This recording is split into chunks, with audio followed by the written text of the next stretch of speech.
First Chinchali ಊರಾಗೆ ಹೌದೌದು ನಮ್ದು ಒಂದು ಪೂರ್ವ ಜನ್ಮದ ಪುಣ್ಯ. ಈ ಊರಾಗ ಮಾರ್ಗ ನಮ್ ಮೊದಲಿಗೆ ತಂದಿರಿ ಅಂದ್ರೆ ನಮ್ದು ಪೂರ್ವ ಜನ್ಮದ ಪುಣ್ಯ.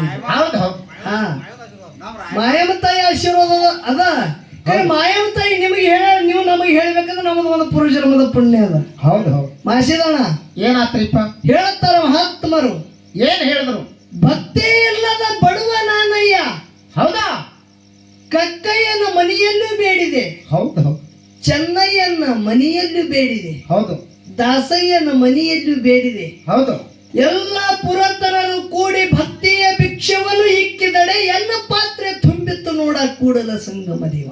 ಹೌದು ಹೌದು ಹೌದು ಹೀಗಂದ್ರೆ ಏನ್ರಿಪ್ಪ? ನಾ ಭಕ್ತಿ ಇರ್ಲಾರ್ದ ಬಡವಿದ್ದ ಹೇ ಕೂಡಲ ಸಂಗಮನಾಥನೇ. ಹೌದು ನಾ ದಾಸಯ್ಯನ ಮನೆಯಲ್ಲೂ ಬೇಡಿದೆ, ಕಕ್ಕಯ್ಯನ ಮನೆಯಲ್ಲೂ ಬೇಡಿದೆ, ಚೆನ್ನಯ್ಯನ ಮನೆಯಲ್ಲೂ ಬೇಡಿದೆ. ಹೌದು ಹೌದು ಖರೆ ಕುಡ್ಲಿಕ್ಕೆ ಹುಲ್ಲು ಬೀಜ ತಿಳ್ಕೊಂಡು